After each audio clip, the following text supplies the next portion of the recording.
Hello and welcome to physics learning in साइथमेटिक्स।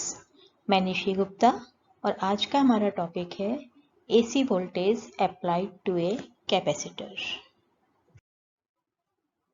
तो इससे पहले हमने पढ़ा है कि अल्टरनेटिंग वोल्टेज को हम रेसिस्टर पर लगाते हैं और इंडक्टर पर लगाते हैं। तो क्या होता है, रेसिस्टर के केस में करंट और वोल्टेज दोनों सेम फेज में होती हैं और इंडक्टर के केस में current lags behind the voltage by π/2 या बाय क्वार्टर साइकिल। अब कैपेसिटर में पढ़ेंगे हम कि हम कैपेसिटर के क्रॉस लगाते हैं तो क्या होता है। ये हमने कैपेसिटर लिया है जिसका कैपेसिटेंस C है, पैरेलल प्लेट कैपेसिटर, और उस पर हमने अल्टरनेटिंग वोल्टेज लगाई है। कितनी? The voltage applied is V is equal to Vm sine omega t. किसी भी इंस्टेंट पे जो वोल्टेज की वैल्यू टी टाइम पे है दैट इज दिस मच। अच्छा, कैपेसिटर में जो हम डीसी वोल्टेज लगाते हैं तो क्या होता है, हमने एक सेल लगा दिया इसके अक्रॉस। ये पॉजिटिव टर्मिनल है, नेगेटिव टर्मिनल, ये कैपेसिटर है जिसका कैपेसिटेंस C है। तो क्या होगा, शुरू में करंट फ्लो होगी, ये प्लेट पॉजिटिव चार्ज हो जाएगी और ये नेगेटिव चार्ज हो जाएगी क्योंकि बीच में तो इसमें डाइलेक्ट्रिक है। तो जो है इलेक्ट्रॉन्स फ्लो होंगे तो सारे इलेक्ट्रॉन्स यहाँ एक्यूमुलेट हो जाएंगे इस प्लेट पे, और जो है ये प्लेट नेगेटिव हो गई और ये पॉजिटिव हो गई, और उसके बाद जो है एक वोल्टेज डेवलप हो जाएगा इस पे, और जो है ये करंट जो है वो स्टॉप हो जाएगी।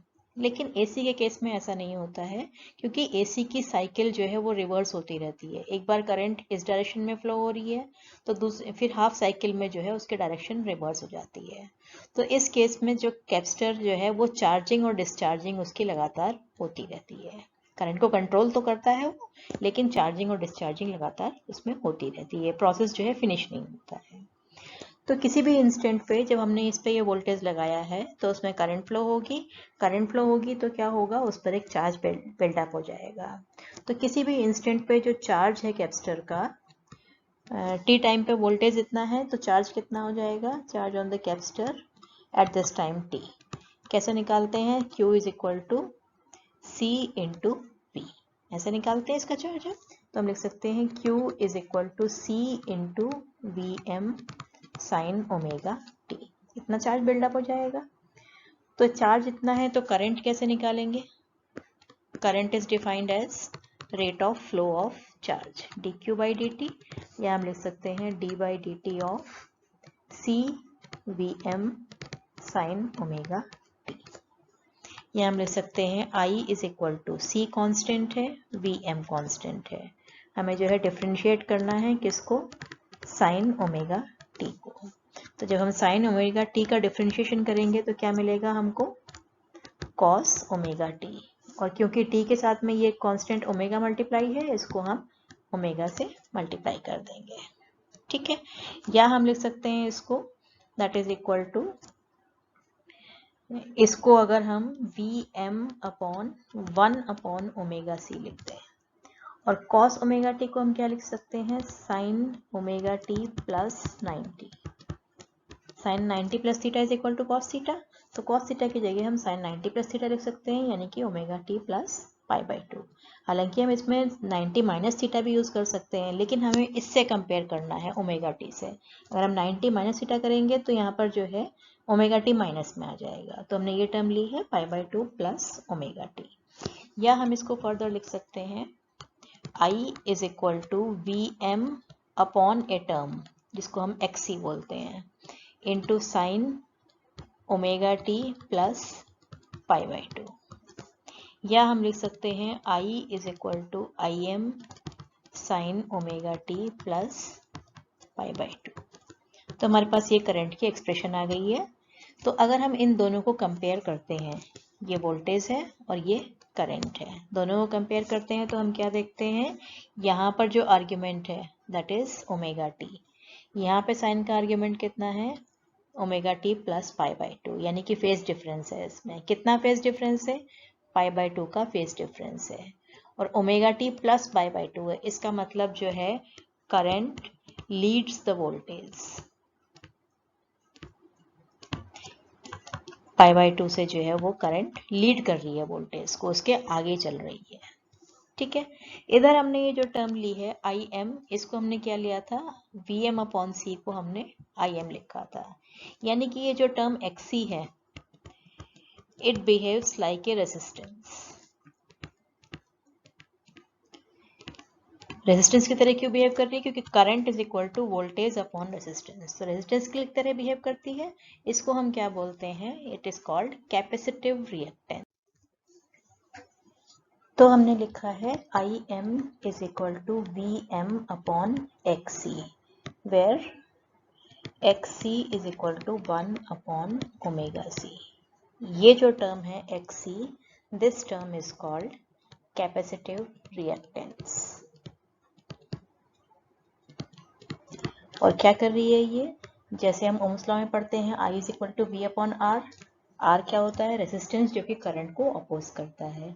तो सेम इसी तरह से ये एक्सी का भी काम यही है कि ये करंट को लिमिट कर रही है। The capacitive reactance limits the amplitude of current in purely capacitive circuit in the same way as the resistance limits the current in purely resistive circuit. So it is called capacitive reactance। और कैसे define करेंगे इसको, the resistance offered by the capacitor, offered by capacitor to flow of current। अब resistance की तरह behave कर रही है, it means the dimensions of the capacitive reactance is same as that of resistance, और ऐसा यूनिट भी सेम है विच इज ओम। और क्या देख रही हैं हम, the capacitive reactance is inversely proportional to frequency and the capacitance. हमने लिखा है X C is equal to 1 upon omega C. This implies X C is proportional to 1 upon omega. Omega के इनवर्सली प्रोपोर्शनल है and xc is also inversely proportional to 1 upon c। c के भी inversely proportional है। यानी कि अगर हम इनका ग्राफ ड्रॉ करें, इधर हमने जो है फ्रीक्वेंसी ली है और इधर xc, तो जब फ्रीक्वेंसी 0 होगी तो xc इनफाइनाइट होगा, और जैसे जैसे फ्रीक्वेंसी बढ़ेगी xc की वैल्यू कम होती जाएगी, it will become 0, it will tend to 0 for omega is infinity. तो ये जो है xc इसके साथ ऐसे वेरी करेगा। तो हमने देखा है कि current is π/2 ahead of voltage, और इक्वेशंस भी लिखी है हमने, v is equal to V M sine omega t और I is equal to I M sine omega t plus π/2। ठीक है, ग्राफ ड्रॉ करेंगे। अगर हम t इज इक्वल टू 0 पे लेते हैं तो v की वैल्यू क्या आती है हमारे पास, ये साइन की टर्म 0 हो जाएगी तो 0, और i की वैल्यू क्या आएगी, i की वैल्यू ये टर्म 0 हो जाएगी तो साइन 90 विच इज 1, तो i is equal to I M. तो t इज इक्वल टू 0 पे v तो 0 है लेकिन i जो है वो मैक्सिमम है। और फिर हम आगे चलेंगे, क्वार्टर साइकिल पे देखेंगे तो हम क्या देखते हैं कि v की वैल्यू जो है क्वार्टर साइकिल के बाद मैक्सिमम हो जाती है और करंट की वैल्यू जो है वो मिनिमम हो जाती है। यानी कि करंट जो है क्वार्टर साइकिल जो है अहेड चल रही है वोल्टेज से। ये करंट को शो कर रहा है I M sine omega t plus π/2, और ये वोल्टेज को शो कर रहा है V M sine omega t. ठीक है, तो द करंट फेजर, इसको अगर हम फेजर डायग्राम ड्रॉ करते हैं तो हम क्या करते हैं, किसी भी पर्टिकुलर टाइम पे ये परपेंडिकुलर ड्रॉ करेंगे, ये करंट को यहाँ कट कर रहा है, करंट के ग्राफ को, वोल्टेज को यहाँ कट कर रहा है, तो दोनों से हम पैरेलल लाइंस ड्रॉ कर देंगे पैरेलल टू एक्स एक्सिस। इस ओरिजिन से जब हम इसको वोल्टेज वाले लाइन को मिलाएंगे तो हमको v वेक्टर मिल जाएगा, और जब हम इसको करंट वाली लाइन को मिलाएंगे, कहाँ मिलाएंगे, इस साइड मिलाएंगे क्योंकि ये अहेड चल रही है इससे। अगर हम इसका स्लोप देखें, ये इधर ऐसे बढ़ता हुआ स्लोप है, ये कम होता हुआ स्लोप है, या हम ऐसे देख सकते हैं कि स्टार्टिंग में करंट कहाँ थी, यहाँ पर थी, ये करंट का डायरेक्शन था जो स्टार्टिंग में 0 पे थी, ये वेक्टर शो कर रहा था करंट को। उसके बाद रोटेट हुई है तो इसका मतलब ये इधर की तरफ जाएगी, इधर की तरफ नहीं जाएगी, इस साइड जाएगी, काउंटर क्लॉकवाइज जाती है, तो करंट का वेक्टर ये होगा। और करंट और वोल्टेज के बीच में जो एंगल है वो कितना है, π/2। It means the current phasor I is π/2 ahead of the voltage phasor V as they rotate counter clockwise. The current reaches its maximum value earlier than the voltage by 1/4 of a period। और उसी तरह से अगर हम इनके जो है perpendicular components draw करें तो वो उसकी इंस्टेंटेनियस वैल्यू को बताते हैं, और जो इनकी ये जो वेक्टर्स होते हैं ये इनकी पीक वैल्यू को डोनेट करते हैं। तो नेक्स्ट हम कैलकुलेट करेंगे average value of power for one cycle for in case of capacitor.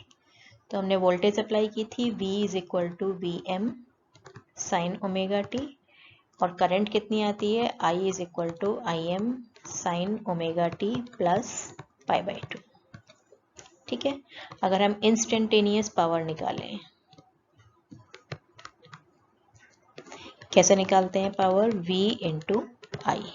So we can write V M sine omega t into I M sine omega t plus pi by 2, या हम लिख सकते हैं V M into I M sine omega t, and this term can be written as cos omega t.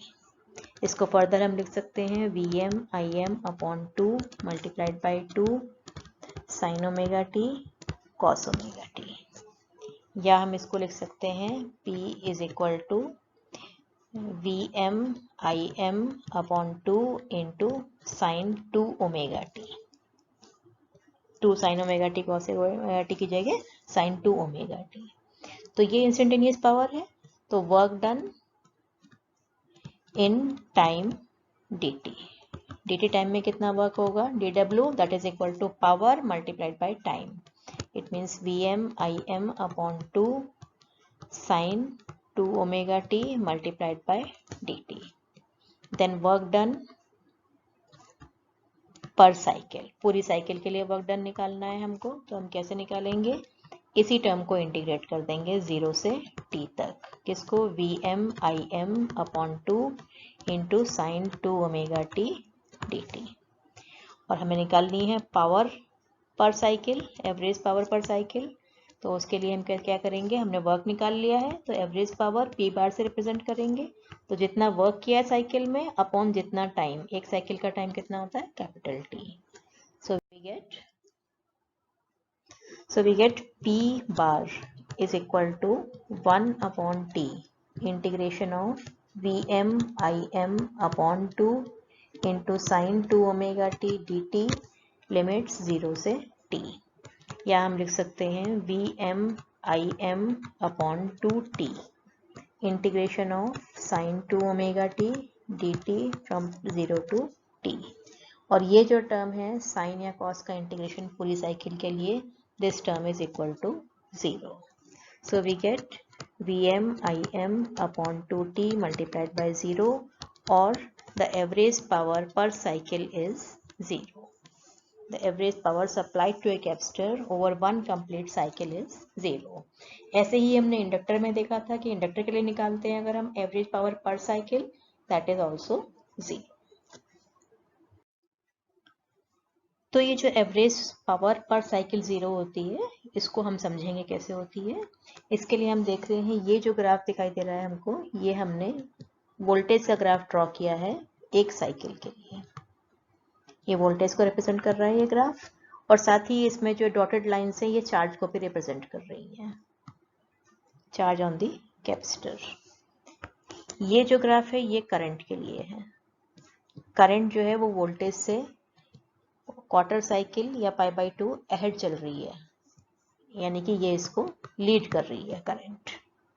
ठीक है, ये जो graph हमको दिखाई दे रहा है ये पावर के लिए है। दिस वन ग्राफ, ये पूरी साइकिल के लिए हमने पावर के लिए ग्राफ ड्रॉ किया है। कैसे ड्रॉ किया है इसको हम समझते हैं। हमने इसको 4 पार्ट्स में डिवाइड कर लिया, 0 से 1, 1 से 2, 2 से 3 और 3 से 4।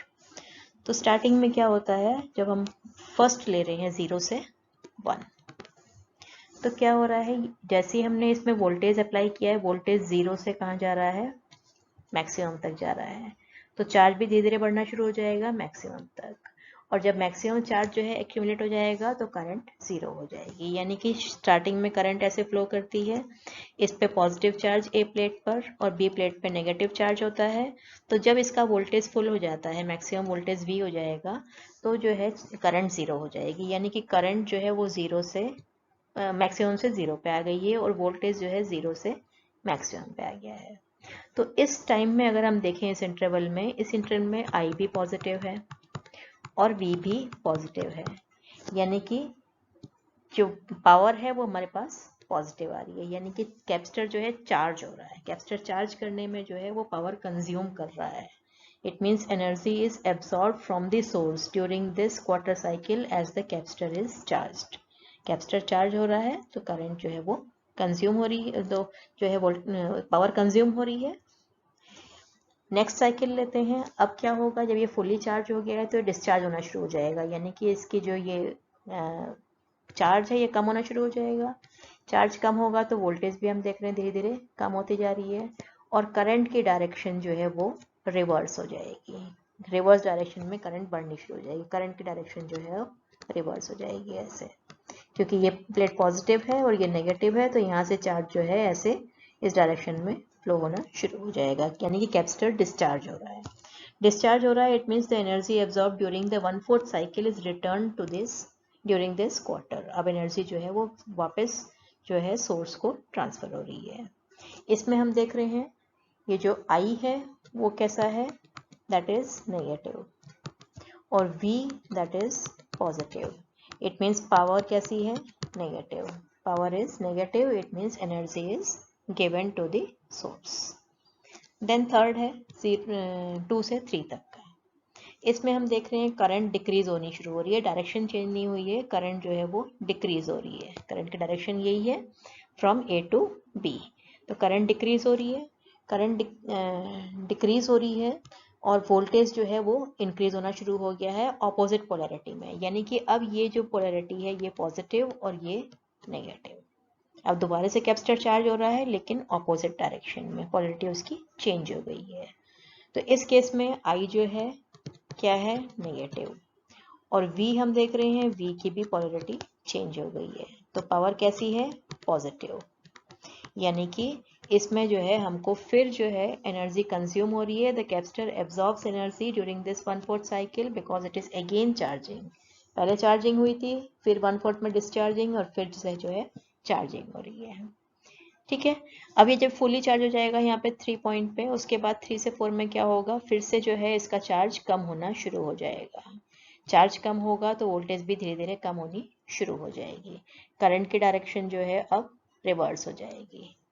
करंट जो है रिवर्स डायरेक्शन में जाएगी, यानी कि B से A की तरफ डिस्चार्ज होना शुरू हो जाएगा ये।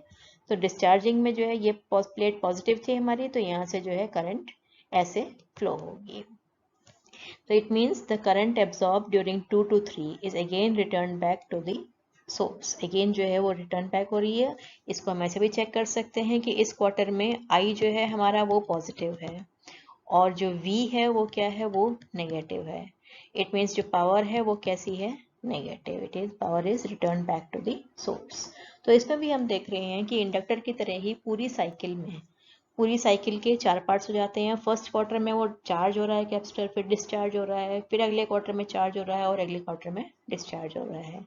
तो जितनी पावर कंज्यूम करता है वो सोर्स से चार्जिंग के टाइम पे, उतनी ही पावर जो है वापस रिटर्न हो जाती है। तो अगर हम एवरेज पावर की बात करें तो एवरेज पावर पर साइकिल इसमें भी 0 है।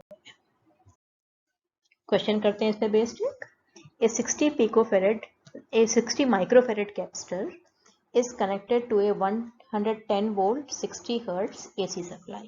कैपेसिटेंस गिवन है हमको 60 माइक्रोफेरेड। माइक्रो है, फेरेड में चेंज कर लेंगे, 10⁻⁻6 से मल्टीप्लाई कर देंगे। वोल्टेज जो हमको गिवन होती है AC की वो हमेशा RMS वैल्यू होती है 110 वोल्ट, और फ्रीक्वेंसी गिवन है 60 hertz. We have to find the RMS value of current in the circuit. हमने अभी लिखा था IM is equal to VM upon XC, या हम इसको लिख सकते हैं IRMS√2 is equal to VRMS into √2 upon XC, या हम लिख सकते हैं IRMS is equal to VRMS upon XC, या VRMS अपॉन XC की वैल्यू होती है 1 upon omega C. So it becomes omega C into VRMS, या हम लिख सकते हैं 2 पाई न्यू ओमेगा की जगह into C into VRMS। Values given है हमको 2 इंटू 3.14 इंटू 60 इंटू C की वैल्यू है 60 इंटू 10⁻⁻6 और V की वैल्यू 110। इसको मल्टीप्लाई करेंगे, we will get 2.49 ampere. So the IRMS value, that is 2.49 ampere. What is the net power absorbed for the complete cycle? अभी हमने पढ़ा है power absorbed for cycle, that is 0 in case of capacitor. Explain your answer, because क्या होगा? Energy absorbed during charging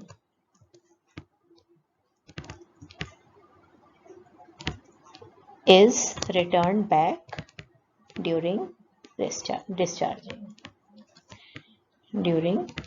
discharging of the capacitor. So therefore the net power absorbed per cycle is 0.